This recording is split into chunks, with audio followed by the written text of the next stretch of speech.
What's up, fellas? Messing with Betty. Trying to solve overheating issues. It's like we have a hell of a time with these XJs. It's just the radiator so small. The last trail ride we went out on, it wanting to get past 210 on me again, but the condenser was full of mud, the radiator was full of mud. The only way to clean it out is take it all out and clean it with Purple Power, or that Aluma-Bright works really good too from Napa. It's for polish, it's doing aluminum. It makes it nice and shiny and boils out the mud. So what I found out, I cleaned it all out. We went out and rode in the sand and on the hills and stuff out here. You see the dirt. And it started getting warm on me again. So I got back home last weekend. I pulled it all apart and it had sand all in it. Sand in here, sand in back here behind the radiator. But what I discovered was when you're giving her hell and turning the tires back and forth, climbing them hills, it's kicking dirt in reverse up here and just getting it all in the radiator. So it's probably been doing that all this time. So I decided to pull it all back out again, clean it again. It's not getting like 230 or nothing. It'll just get to 210 and start creeping past it on me. So I changed the thermostat back to a 190. I took it out to look at it to see if I even have one in there because I didn't remember. But it had a 180 in it. I put the 190 back in it. And I built all these shrouds. There's one under here, right here. I built that to close in the radiator to where the fans have got to suck straight through here and there's no air gaps. I took a piece of foam board, put on the bottom, and I'm sandwiched it down on that to seal the bottom up, just to try to help keep the mud out of it and the dirt out of it. And I'm attempting to put another fan here.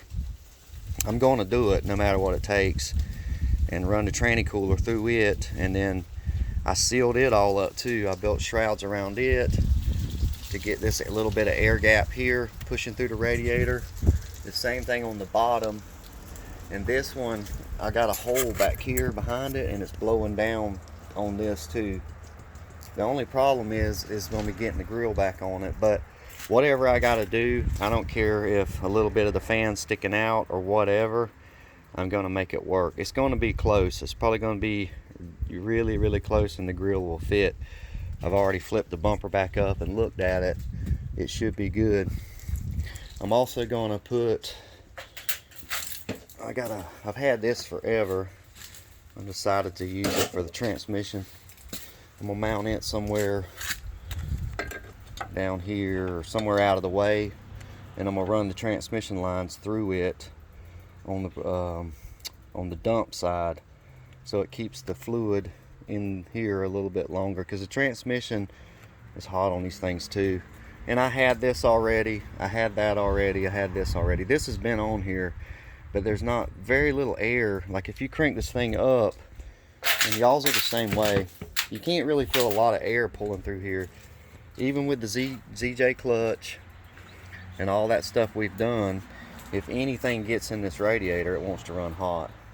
So I'm going to keep, I got some aluminum, got a sheet of aluminum that I've been making the shrouds out of. And I'm possibly, when I get the grill fitted back on, I'm going to run a piece here and close in this side out to the grill, and this side out to the grill, and the bottom out to the grill, to keep the tires from throwing mud in there in reverse. I mean, it's just kicking it all up in here. So that's what I'm doing today. I'll show y'all, I done got this mounted up. Another thing with our shrouds, the shrouds don't seal up to the radiator. I mean, there's a gap that far all the way around it on both mine. So we broke a motor mount on the heels and broke my fan shroud. So I got a new fan shroud, and I got this rubber slip-on stuff, and I put this all the way around this fan shroud. So when I tighten it up, it's going to have a little bit of a hole right there, not very big, I may put another piece right here to where it's got to suck everything maximum that we can get through this radiator.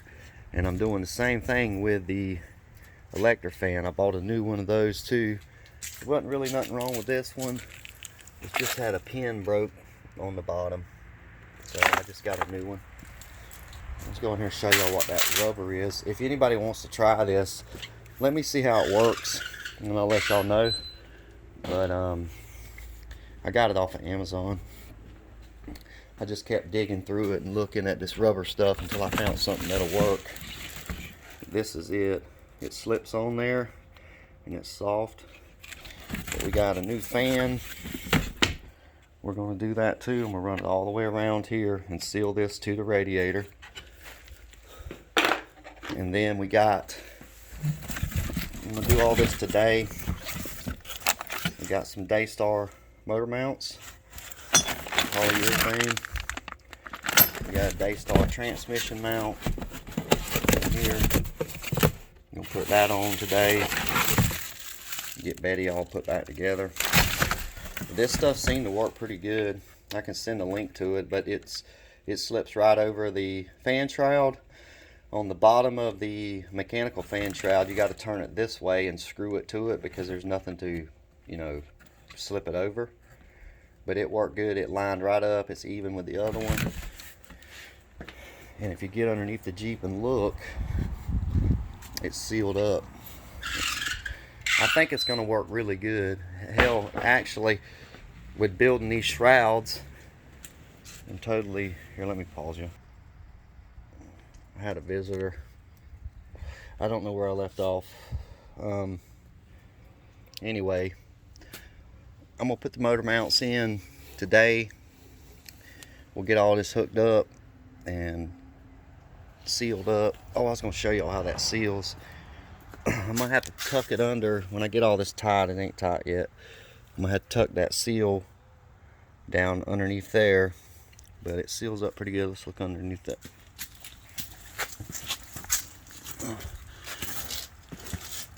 See, there's no air gap now. It's got it smushed down. Don't cut this either. This piece right here. If you got the CJ clutch, that bottom piece right there, you just have to cut it to get it past the clutch. Don't do that. Just go ahead and undo your radiator, lean it forward, and get it in there like that. Don't cut on the shroud, because we need all the air we can get through these things. I have an idea too, if when we go to turbo this thing, because we're going to do it eventually. I found a Borg Warner turbo that's a 53 AR 60 back housing that would work good on this. And we're going to put it probably right here where the battery's at and get the tuner and do it on this engine because it's leaking oil out the rear main and I can't get it to stop because of the groove in the crank. Y'all seen that when I did the rear main. So we're going to use this motor as a guinea pig. January 30th we got a trail ride. I got another video I made. I'll post it up before this one maybe, or it may come after it. I've been trying to upload it. It's kind of long and it's been taking a minute, so but it's got the trail ride information on it if you guys want to go. But I'm going to seal up the fan on this side, get this all back in here, and I'll make another video and show y'all what's going on. I don't know if I showed y'all this, if I got interrupted and I forgot, but tranny cooler I'm going to put on it. I mean a tranny filter, just because I got it. But I fixed the steering. I said this in the other video that I'm going to post. If you plumb your box and put a steer cylinder on it for hydraulic assist, it needs to be an 8-inch stroke cylinder. This is a 6-inch, and the one I got from PCS is a 6-inch that came with the kit, but you lose 1 inch of steering each way with a 6-inch cylinder. So I need to get an 8-inch one. I'm just going to leave this on here temporarily until I can get one, and we'll do that.